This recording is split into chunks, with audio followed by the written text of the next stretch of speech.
종교 철학에 속하긴 엘리야데는 인간의 모든 행위를 거룩한 행위, 곧 전례적인 행위로 해석했다.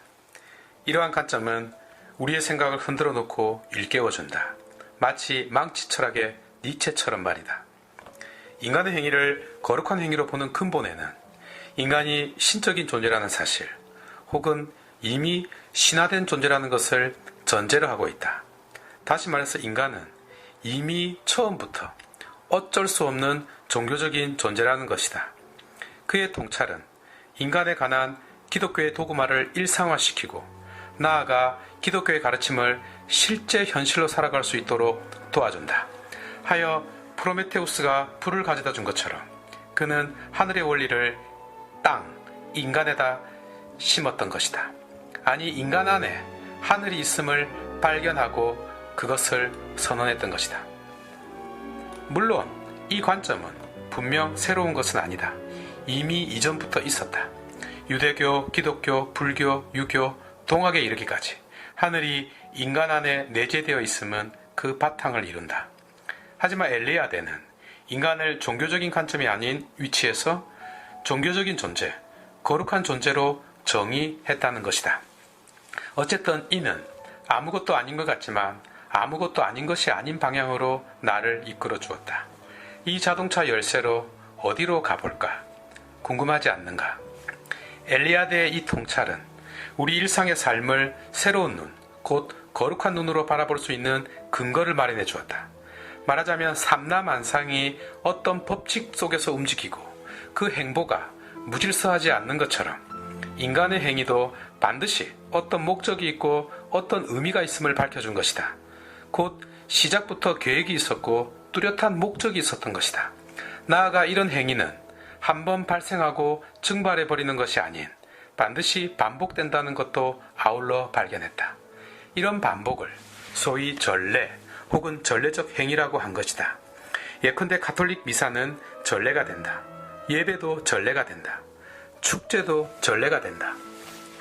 출근하고 퇴근하는 것, 일하는 것, 사람을 만나는 것, 식사하는 것까지 전례인 것이다.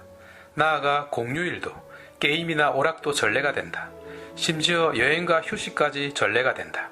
친구의 생일 파티도 전례가 된다. 이 모든 것들이 전례적인 행위가 된다면 이 모든 행위들이 이루어지는 공원이나 광장 같은 곳은 전례의 장소로 변하게 되겠다. 타임스퀘어나 보신각 타종소리가 울려 퍼지는 곳이 그러하겠다. 그리고 오케스트라가 연주되는 시간, 스포츠 경기가 시작되는 시간, 뉴스나 드라마가 시작되는 시간도 전례적 시간이 되겠다. 그 시간에 사람들이 약속한 듯이 모이니 말이다.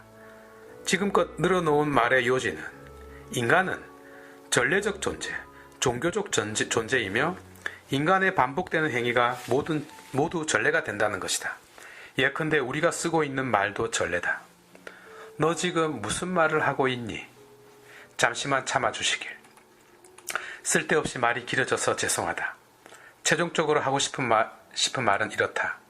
우리가 전례적 존재이고 우리의 모든 행위가 전례적 행위라면, 그렇다면 우리가 터부시하는 사건 행위는 전례인가? 라는 점이다. 이 점을 말하고 싶었던 것이다. 전례라고 말이다. 잠자는 것, 오줌 싸고 똥 싸는 것도 전례다. 잠을 참으로 예배하듯이 자본 적이 있는가? 오줌 싸고 똥 싸는 것을 거룩한 마음가짐으로 해본 적이 있는가? 술 마시고 춤추고 노래 부르는 그 모든 것도 사실은 거룩한 전례다. 그리스도의 피를 마시는 태도로 술잔을 기울인 적이 있는가? 받아들이기 힘들겠지만, 그렇다고 내 주장을 고집할 생각도 없지만 사춘기의 반항, 불륜, 죄조차도 전례다. 쓰레기를 뱉어내는 내 말은 쓰레기이지만 이 쓰레기를 내뱉는 내 입은 거룩한 전례에 속하기 때문이다. 거룩한 성은 전례가 되고 속된 속은 전례가 아닌 것이 아닌 것이다. 엘리야데는 이런 구분을 없앴던 것이다. 성과 속의 구분을 말이다. 그의 업적은 성 안에 속이, 속 안에 성이 있음을 밝혔다는 데 있었다. 내가 엘리야데를 조금이라도 제대로 이해했기를 바라본다. 그래서 정말 하고 싶은 말은 이것이었다. 우리가 죄를 지을 때조차도, 어두움과 절망에 빠져 있을 때에도 한 발짝도 걸을 수 없을 만큼 죽고 싶을 때에도, 그러한 자신과 자신의 삶을 받아들이기 힘들 때에도, 곧 스스로가 가장 속되다고 생각될 때에도 사실은 거룩한 성 안에 둘러싸인 존재임을, 거룩한 전례의 한 부분을 행하고 살고 있는 자임을 깨닫기 힘들겠지만 깨닫고 살자는 말을 하고 싶었던 것이다.